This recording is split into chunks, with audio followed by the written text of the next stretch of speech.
ओम नमः शिवाय। आप सभी धर्म प्रेमी श्रोताओं का स्वागत है आपके अपने YouTube चैनल स्पिरिचुअल कथा 1111 में। श्रावण मास की इस पवित्र बेला में हम प्रस्तुत कर रहे हैं स्कंद पुराण कथा, जो कि स्कंद पुराण कहानियों, पौराणिक कथाओं और धार्मिक शिक्षाओं का एक समृद्ध संग्रह है, जो न केवल मनोरंजक है बल्कि धार्मिकता और नैतिक आचरण पर भी प्रकाश डालता है। स्कंद पुराण भगवान स्कंद के जन्म, शिक्षा, युद्धों और विभिन्न अवतारों का विस्तृत वर्णन करता है। कल हमने स्कंद पुराण का अध्याय 1 का श्रवण किया था, जिसके अंतर्गत श्री स्कंद पुराण के अंतर्गत ईश्वर सनत कुमार संवाद में श्रावण मास महात्म्य में पहला अध्याय पूर्ण किया था। आज हम स्कंद पुराण का अध्याय 2 शुरू करेंगे। तो आज है 12 जुलाई, दिन है शनिवार और आज श्रावण का दूसरा दिन है। कृष्ण पक्ष की द्वितीया तिथि है। शुरू करते हैं श्रावण माह महात्म्य दूसरा अध्याय। ईश्वर बोले, हे महाभाग, आपने उचित बात कही है। हे ब्रह्मपुत्र, आप विनम्र, गुणी, श्रद्धालु तथा भक्ति संपन्न श्रोता हैं। हे अनघ, आपने श्रावण मास के विषय में विनम्रता पूर्वक जो पूछा है उसे तथा जो नहीं पूछा है वह सब अत्यंत हर्ष तथा प्रेम के साथ मैं आपको बताऊंगा। द्वेष न करने वाला सबका प्रिय होता है और आप उसी प्रकार के विनम्र हैं, क्योंकि मैंने आपके अभिमानी पिता ब्रह्मा का 5वां मस्तक काट दिया था, तो भी आप उस द्वेष भाव का त्याग कर मेरी शरण को प्राप्त हुए हैं। अतः हे तात, मैं आपको सब कुछ बताऊंगा, आप एकाग्रचित होकर सुनिए। हे योगिनी, मनुष्य को चाहिए कि श्रावण मास में नियम पूर्वक नक्तव्रत करे और पूरे महीने भर प्रतिदिन रुद्राभिषेक करे। अपनी प्रत्येक प्रिय वस्तु का इस माह में त्याग कर देना चाहिए। पुष्पों, फलों, दांतों, तुलसी की मंजरी तथा तुलसी दलों और बिल्व पत्रों से शिव की लक्ष्य पूजा करनी चाहिए। 1 करोड़ शिवलिंग बनाना चाहिए और ब्राह्मणों को भोजन कराना चाहिए। महीने भर धारण, पारण, व्रत अथवा उपवास करना चाहिए। इस माह में मेरे लिए अत्यंत प्रीतिकर अमृताभिषेक करना चाहिए। इस माह में जो शुभ कर्म किया जाता है वह अनंत फल देने वाला होता है। हे मुने, इस माह में भूमि पर सोएं, ब्रह्मचारी रहें और सत्य वचन बोलें। इस मास को बिना व्रत के कभी व्यतीत नहीं करना चाहिए। फलाहार अथवा हविष्यान्न ग्रहण करना चाहिए। पत्ते पर भी भोजन करना चाहिए। व्रत करने वाले को चाहिए कि इस माह में शाक का पूर्ण रूप से परित्याग कर दे। हे मुनि श्रेष्ठ, इस माह में भक्ति युक्त होकर मनुष्य को किसी न किसी व्रत को अवश्य करना चाहिए। सदाचार परायण, भूमि पर शयन करने वाला, प्रातः स्नान करने वाला और जितेंद्रिय होकर मनुष्य को एकाग्र किए गए मन से प्रतिदिन मेरी पूजा करनी चाहिए। इस मास में किया गया पुरस्चरण निश्चित रूप से मंत्रों की सिद्धि करने वाला होता है। इस मास में शिव के षडाक्षर मंत्र का जप अथवा गायत्री मंत्र का जप करना चाहिए और शिवजी की प्रदक्षिणा, नमस्कार तथा वेद पारायण करना चाहिए। पुरुष सूक्त का पाठ अधिक फल देने वाला होता है। इस माह में किया गया ग्रह यज्ञ, कोटि होम, लक्ष्य होम तथा अयुत होम शीघ्र ही फलीभूत होता है और अभीष्ट फल प्रदान करता है। जो मनुष्य इस मास में एक भी दिन व्रतहीन व्यतीत करता है वह महाप्रलय पर्यंत घोर नरक में वास करता है। यह मास मुझे जितना प्रिय है उतना कोई अन्य मास प्रिय नहीं है। यह मास सकाम व्यक्ति को अभीष्ट फल देने वाला तथा निष्काम व्यक्ति को मोक्ष प्रदान करने वाला है।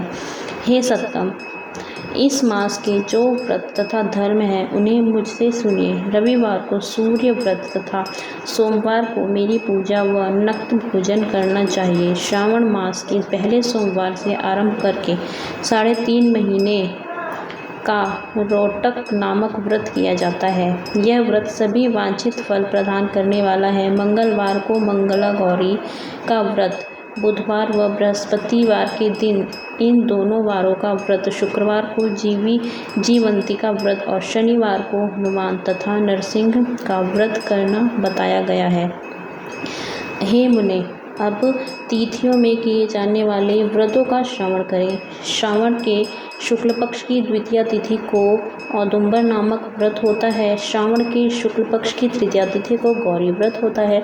इसी प्रकार शुक्ल की चतुर्थी तिथि को दुर्वा गणपति नामक व्रत किया जाता है। हे मुने, उसी चतुर्थी का दूसरा नाम विनायक की चतुर्थी भी है। शुक्ल पक्ष में पंचमी तिथि नागों के पूजन के लिए प्रशस्त होती है। हे मुनिश्रेष्ठ, इस पंचमी को रौरव कल्पादि नाम से जानिए। षष्ठी तिथि को सुपौदन व्रत और सप्तमी तिथि को शीतला व्रत होता है। अष्टमी तथा चतुर्दशी तिथि को देवी का पवित्रारोपण व्रत होता है। इस माह के शुक्ल तथा कृष्ण पक्ष की दोनों नवमी तिथियों को नक्तव्रत करना बताया गया है। शुक्ल पक्ष की दशमी तिथि को आशा नामक व्रत होता है। इस माह में दोनों पक्षों में दोनों एकादशी तिथियों को इस व्रत की कुछ विशेषता मानी गई है। श्रावण मास के शुक्ल पक्ष की द्वादशी तिथि को श्री विष्णु का पवित्रारोपण व्रत बताया गया है। इस द्वादशी तिथि में भगवान श्रीधर की पूजा करके मनुष्य परम गति प्राप्त करता है। उत्सर्जन, उपाकर्म, सभादीप, सभा में उपाकर्म, इसके बाद रक्षाबंधन, पुनः श्रवणाकर्म, सर्प बलि और हयग्रीव का अवतार, ये 7 कर्म पूर्णमासी तिथि को करने हेतु बताए गए हैं।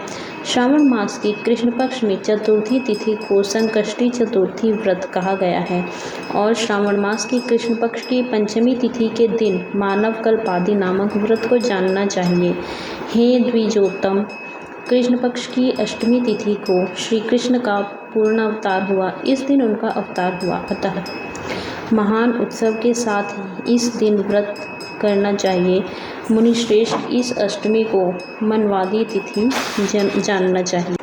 श्रावण मास की अमावस्या तिथि को पिठौरा व्रत कहा जाता है। इस तिथि में कुशों का ग्रहण और वृषभों का पूजन किया जाता है। इस मास में शुक्ल पक्ष की प्रतिपदा तिथि से लेकर सब तिथियों के पृथक पृथक देवता हैं। प्रतिपदा तिथि के देवता अग्नि, द्वितीय तिथि के देवता ब्रह्मा, तृतीया तिथि की गौरी और चतुर्थी के देवता गणपति हैं। पंचमी के देवता नाग है और षष्ठी तिथि के देवता कार्तिकेय हैं। सप्तमी के देवता सूर्य और अष्टमी के देवता शिव हैं। नवमी की देवी दुर्गा, दशमी के देवता यम और एकादशी तिथि के देवता विश्वदेव कहे गए हैं। द्वादशी के विष्णु तथा त्रयोदशी के देवता कामदेव, चतुर्दशी के देवता शिव, पूर्णिमा के देवता चंद्रमा और अमावस्या के देवता पितर हैं। ये सब तिथियों के देवता कहे गए हैं। जिस देवता की जो तिथि हो उस देवता की उसी तिथि में पूजा करनी चाहिए। प्रायः इस मास में अगस्त्य का उदय होता है। हे मुने, मैं उस काल की बात कर रहा हूँ, आप एकाग्रचित्त होकर सुनिए। सूर्य के सिंह राशि में प्रवेश करने के दिन से जब 12 अंश 40 घड़ी व्यतीत हो जाती है तब अगस्त्य का उदय होता है। उसके 7 दिन पूर्व से अगस्त्य को अर्घ्य प्रदान करना चाहिए। 12 मासों में सूर्य पृथक पृथक नामों से जाने जाते हैं। उनमें से श्रावण मास में सूर्य गभस्ती नाम वाला होकर तपता है। इस मास में मनुष्य को भक्ति संपन्न होकर सूर्य की पूजा करनी चाहिए। हे सत्तम, 4 मासों में जो वस्तुएं वर्जित है उन्हें सुनिए। श्रावण मास में शाक तथा भाद्रपद में दही का त्याग कर देना चाहिए। इसी प्रकार आश्विन में दूध तथा कार्तिक में ताल का परित्याग कर देना चाहिए। यदि इन मासों में इन वस्तुओं का त्याग नहीं कर सके तो केवल श्रावण मास में ही उक्त वस्तुओं का त्याग करने से मानव उसी फल को प्राप्त कर लेता है। हे मानद, यह बात मैंने आपसे संक्षेप में कही है। हे मुनिश्रेष्ठ, इस मास के व्रतों और धर्मों के विस्तार को सैकड़ों वर्षों में भी कोई नहीं कह सकता। मेरी अथवा विष्णु की प्रसन्नता के लिए संपूर्ण रूप से व्रत करना चाहिए। परमार्थ की दृष्टि से हम दोनों में भेद नहीं है। जो लोग भेद करते हैं वह नरकगामी होते हैं। अतः हे सनत कुमार, आप श्रावण मास में धर्म का आचरण कीजिए।